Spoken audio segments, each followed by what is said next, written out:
Okay, Dr. Goodin here with the last of 3 annual plan videos. So in the first 2 I showed you some examples of annual plans. Now I'm going to do a brief walkthrough of how you can go about logically constructing one of these. And I'm using the template that I provided to you all on Canvas to get started, but of course you can make your own template if you'd like, as long as it's logical and easy to read and it makes sense and it organizes your training well. However, that said, I would like you to keep the same basic structure of the weeks across the top with each column representing a new week. Okay, so let's get started. The first thing to do, obviously, is to figure out what type of athlete we are programming for. So to keep it simple, I am going to just choose a strength and power athlete, so we only have to focus on the weights because I just kind of want to show you how to do some things in Excel. And so let's focus on a power lifter. And let's say that this power lifter is starting training right now, which is at the end of April in year 2020. So let's see, Monday's date. Today's the 29th. Work backwards 2 days, so 28, 27. So it's going to be 4, 27, 20.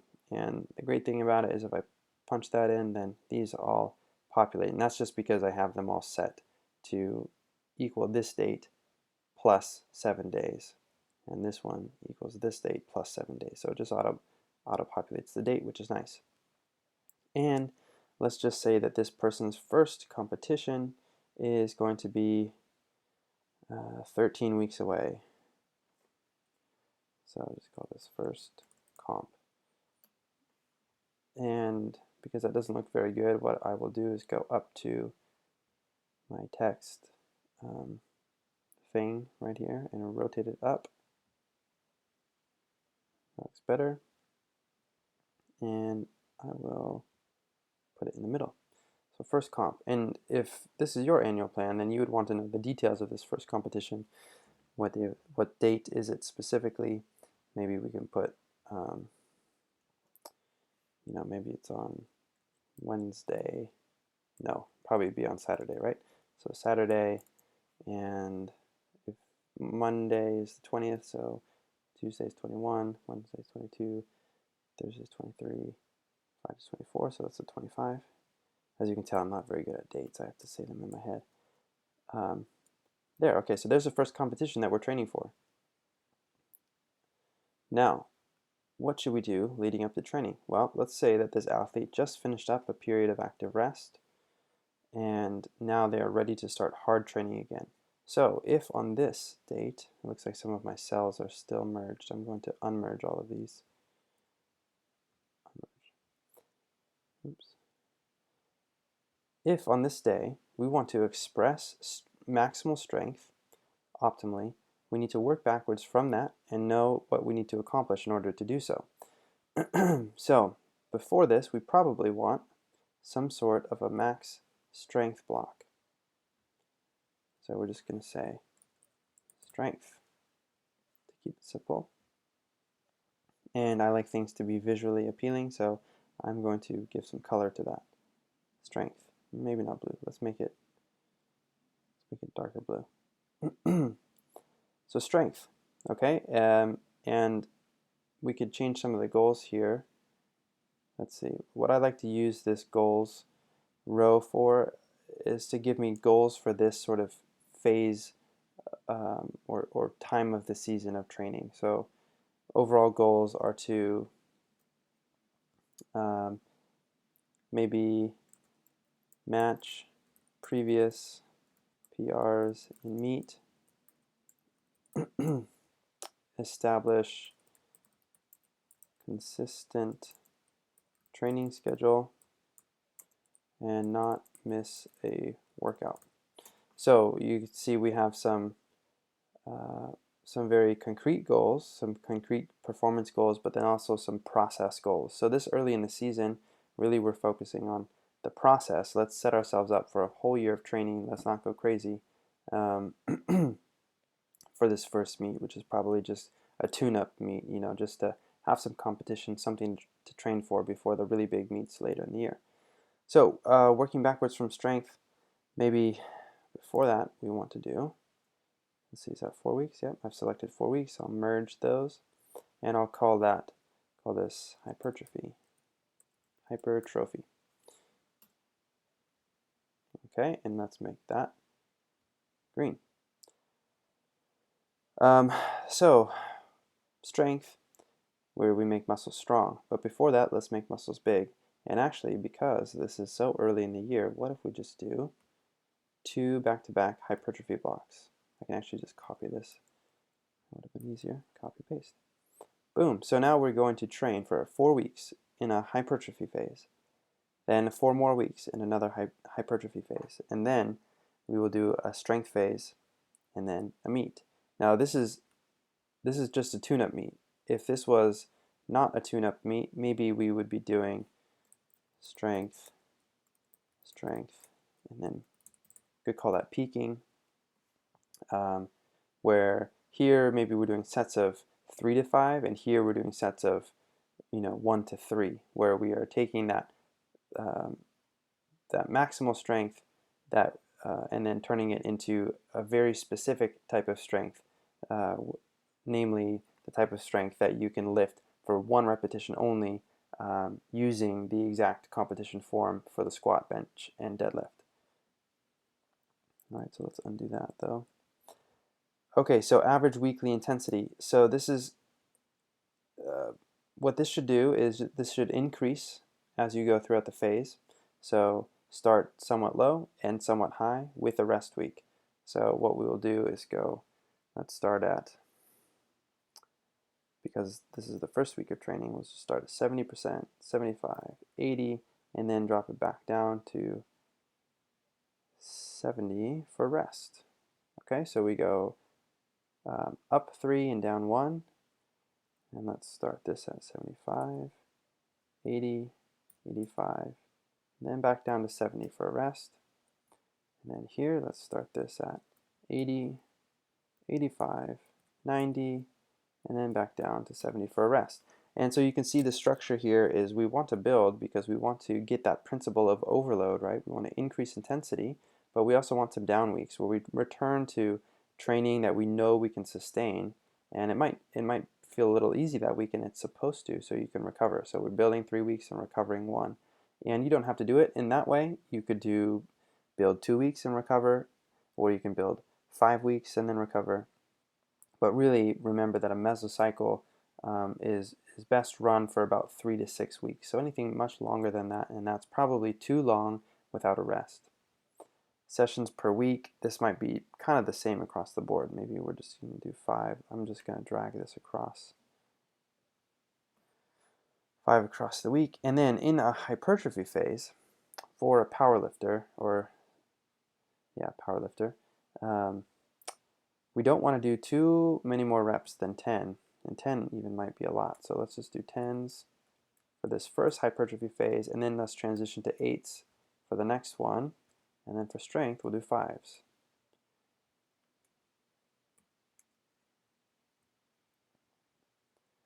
Okay, and then we have the days of the week right here. So what are we going to do on each of those days of the week? Well, we know we want to keep the exercises the same across the weeks. So I'm going to highlight that, merge it, and then just pull this down so that those are all merged.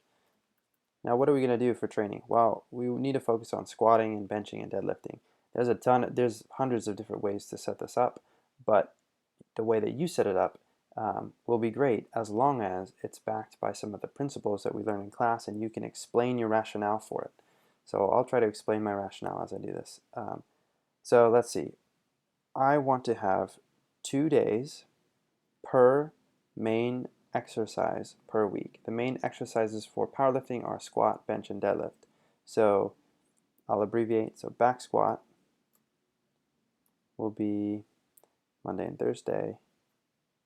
Bench press will be Tuesday and Friday. I'm just making this up off the top of my head. And deadlift will be, you know what, actually we should probably just do 1 day of deadlift. So because deadlift is far more taxing to all of the systems, muscular, neuromuscular. So we'll have 1 day of deadlift. Oftentimes powerlifters will, even if they're fairly elite, they'll only deadlift heavy maybe once every 2 weeks. And this will be a rest day. Okay, so on this squat day, maybe we're doing back squats, and then we're also doing a secondary movement, maybe, let's see, walking lunges. Well, let's do, yeah, no, let's do back squats, and we'll do straight leg deadlifts, right? So more of an anterior chain focus. And actually, let's just say that this is high bar back squat, because this powerlifter probably, their competition back squat is a low bar. So let's do high bar to take some of the stress off the shoulders and elbows and low back, and to really emphasize quads. Then we'll do SLDLs, and then we'll do walking lunges, and then we'll do some, I don't know, glute accessory work. Boom, pretty good. For bench press, maybe bench press is the primary lift of the day, and then we're going to do incline bench press, and then maybe we're going to do dumbbell bench press, and then maybe some upper back accessory work. Then we have a rest day. And then for for Thursday and Friday, I will actually just copy these and paste them right there. And the reason is because for this athlete, what I want to do is keep the lifts the same even within the week, so that this second time they see these lifts, we can actually do them at a lower intensity, which will allow them to increase the velocity of the bar so they can lift it faster, but they also get more, they get a higher frequency of training with that movement, so it improves their skill at that movement, right? And then the last on that Saturday is heavy deadlifts, but maybe we do deadlifts last in the session because they're so taxing. Or actually, you know what, maybe we just do the deadlifts and then we do upper body pulling movements, because we actually don't have a ton of that. Except for, I guess, this upper back accessory work could include it. But maybe now we're going to do chin-ups, and we could do back extension, and how about some curls? Because if you're a power lifter, you want to at least look like you lift, right? And curls help you do that. Boom, so that looks pretty good. So there's one whole mesocycle of training, and we're going to do the same workout every Monday, and then the same every Tuesday, and then the same every Thursday, Friday, Saturday, etc. So we're lifting 5 sessions this week. Sunday's a rest day. You could also just leave that blank if you want. And then after this phase, we are going to another hypertrophy phase. So should we change the exercises, or should we keep them the same? That's really up to you. But I'll give you some logic behind why you might want to change some of them. So I'm going to just copy and paste this over here, and I'm going to tell it to match the destination formatting so it doesn't, oops, no, maybe I don't want to do that. Keep source formatting. There we go. So it gives me this little line right there, but that's okay, because what I want to do now is actually highlight that and put a thick border around the whole thing so we can tell that those are 2 different mesocycles. So that looks nice and clean. What I want to do is I want to keep the main lift, or the derivative of the main lift, in there, and change out some of the accessory work to provide a little bit of variation, but to not get too crazy and get too far away from the main movement patterns that this athlete needs to practice. So where I have the accessory work put in, that's probably where we'll get a lot of our variation. So changing out some of those more isolation type movements, but maybe we could also switch out walking lunges for step-ups, like heavy step-ups, not just your little tiny dumbbell type step-ups, but like heavy barbell step-ups as the single leg movement for that day. Maybe we can switch out incline bench press for close grip bench press, so close grip bench press. Maybe Yeah, and then we'll copy that, paste it, and then for the deadlifts, maybe instead of chin-ups with an overhand grip, we can switch to an underhand grip, so pronated versus supinated. And you could denote that, like I could just say, pronated, and here I can say supinated for a bit of variation there. And then maybe instead of back extensions, maybe now we're going to do 45 degree. I don't know how to do a degree symbol. 45 degree back extensions. Okay, so a bit of variation there. And we've already changed the rep, so that's good. So we're dropping down to 8s. And then we switch to this strength phase. So in the strength phase, maybe we have a bit more variation here. So we're going to copy these down. So maybe now we're switching to the competition movement. So we're going to do low bar back squat, followed by, let's keep SLDLs in there. Those are just really important for the posterior chain. Actually, you know what? Maybe we'll switch to good mornings. Good mornings are great because they, I feel like they might carry over a little bit more to low bar back squat, just because the position of the bar is the same on your back. You never want to go too heavy with good mornings. So good mornings, and maybe we'll go back to walking lunges, and we'll change from glute accessory work to maybe, I don't know, hamstring accessory. Maybe we'll remove that accessory work actually. So just decrease the number of exercises just a little bit, because we do have this season opener meet coming up. And then maybe here we go, bench press, and maybe we can do a slingshot bench press.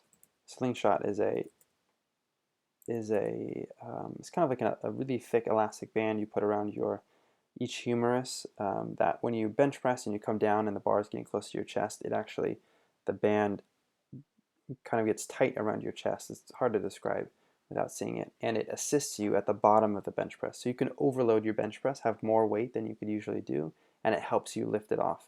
So maybe we do slingshot bench press to train at some heavier loads than he would be capable of otherwise, and then go straight into that upper back accessory work just to keep a healthy upper back.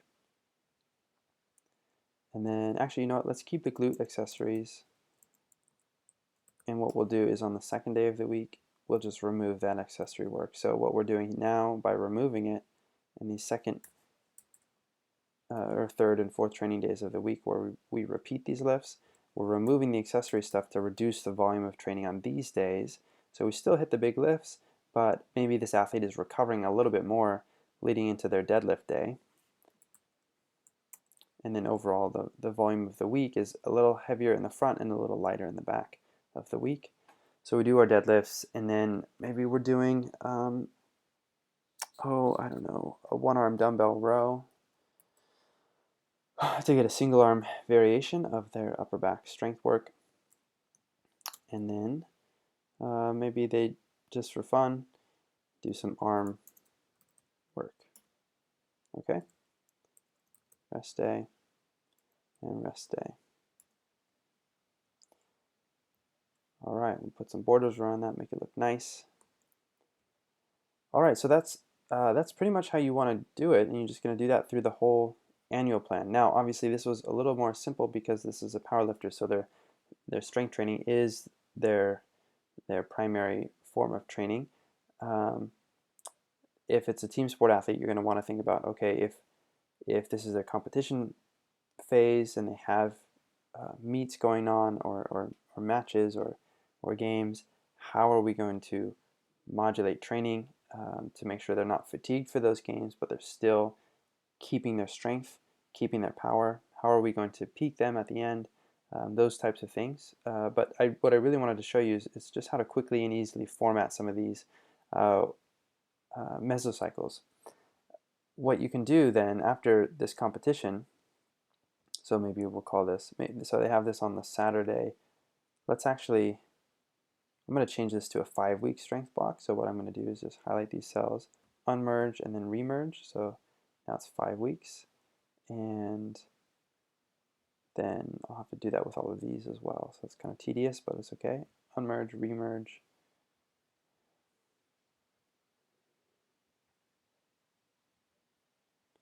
You might find yourself doing a lot of this as you kind of work backwards and adjust things in your plan, and that's okay.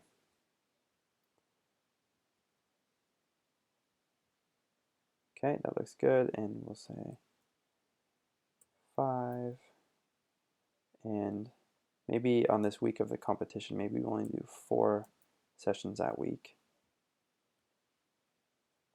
And let's change this to 88, 90, 70, and the reason this intensity is low, it's 70 even though it's during competition, is because this competition is on Saturday, and so the Monday, Tuesday, Wednesday, Thursday, Friday before that Saturday competition, we will keep the intensity fairly low. Maybe we'll hit just a single or a double at a high intensity and then back it off. So this athlete is somewhat recovered for the meet. And now that I've changed it to a 5-week mesocycle, I just have to change the border so that it's easy to read. So I'm going to do no border and then do thick border. And so there we go. Now it's a 5-week mesocycle. All right, and so what we can do after this meet is, if we know we want to go back into strength and hypertrophy work, we can just kind of copy these, and maybe we're going to go back to 8s instead of 10s because now we're getting further on in the season. Oh, can't do that to a merged cell. So if that happens, you have to just hit unmerge because it means there were some merged cells in here. So let's try that again. So there's a hypertrophy block, and you would want to go in and adjust these exercises in a way that makes sense. And then maybe we're going to sort of undulate back and forth. Darn it. See, there's some merged cells. So if you have merged cells in your template, make sure you unmerge them all so you can work with it. Unmerge, okay.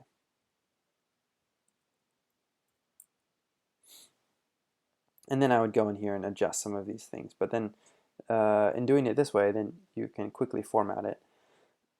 So yeah, hopefully that was helpful, showing you how to format mesocycles and such. For this powerlifter, I would probably delete all of this because it's really not necessary for them. I'll just delete it like that. If you had a team sport athlete, though, you might want to change it. This was just things I had used before when working with team sport athletes to let us know when practices, matches, competitions, conditioning, etc. was. But you might say if it's a soccer player, you might actually put in on your annual plan what their practice session looks like. So what they're focusing on, is it small-sided games? Are they drills? Are they, is it a regen session, etc.